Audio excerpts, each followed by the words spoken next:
सत्य परिस्थितीचा सविस्तर आढावा। धनगर एसटी आरक्षणाच्या मागणीसाठी मागील 3 दिवसापासून जालना येथे दीपक बोराडे हे आमरण उपोषणाला बसलेत। लोकप्रतिनिधी आणि वेगवेगळ्या संघटनांनी पाठिंबा दिल्यानंतर आज सकल वंजारी समाजातर्फे दीपक बोराडे यांच्या आमरण उपोषणाला जाहीर पाठिंबा देण्यात आला। धनगर समाजाच्या मागणीसाठी उपोषणाला बसलेल्या दीपक बोराडे यांच्या खांद्याला खांदा लावून आम्ही त्यांच्या पाठीशी आहोत असा विश्वास व्यक्त करण्यात आला। सरकारने आता धनगर समाजाच्या संयमाची वाट पाहू नये, येत्या 24 तारखेच्या आत कॅबिनेटमध्ये निर्णय घ्यावा, अन्यथा सरकारला सळो की पळो होईल असा आक्रमक इशारा वंजारी समाज बांधवांनी यावेळी दिलाय। त्यामुळे धनगर आरक्षणाच्या एसटी अंमलबजावणी संदर्भात सरकारने तात्काळ निर्णय घ्यावा अशी मागणी वंजारी समाज बांधवांनी केली। महाराष्ट्र टुडे मराठीसाठी ब्युरो रिपोर्ट विलास गायकवाड, जालना।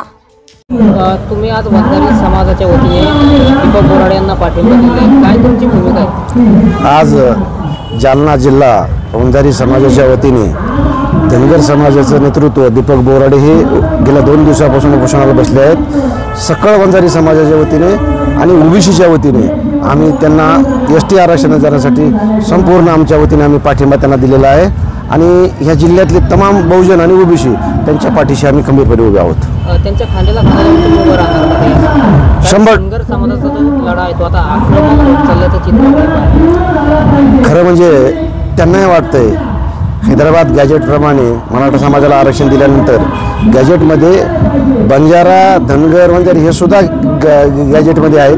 म्हणून धनगर समाजाची मागणी तर 2014 पासून म्हणजे देऊ म्हणून अशी होती देवेंद्र फडणवीसची, पण ती दिली नाही आणि आता त्यांचा लढा तीव्र झालेला आहे आणि तो सरकारने ताबडतोब त्यांना एसटी आरक्षणात दिलं पाहिजे। त्यांची फसवणूक करण्याला जबाबदार देवेंद्र फडणवीस। काय सांगणार भाऊ, तुम्ही आज पाठिंबा दिला आहे दीपक बोराडे यांना सकल वंजारी समाजातर्फे, काय तुमची भूमिका आहे त्यांच्या? जालना जिल्हा समस्त वंजारी समाजाच्या वतीने संघर्ष योद्धा दीपक बोराडे हा धनगर समाजाच्या एसटीमध्ये समावेश व्हावा यासाठी उपोषणाला बसलेले आहे। खरं तर धनगर समाजाचा 1947च्या गॅजेटनुसार एसटीमध्ये समावेश झालेला आहे, परंतु राज्यामध्ये त्याची अंमलबजावणी बाकी आहे।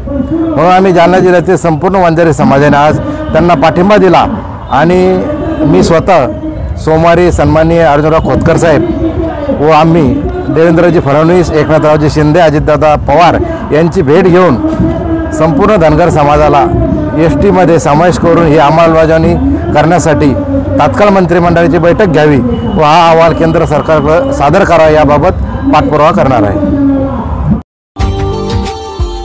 Subscribe now and press the bell icon. Never miss an update.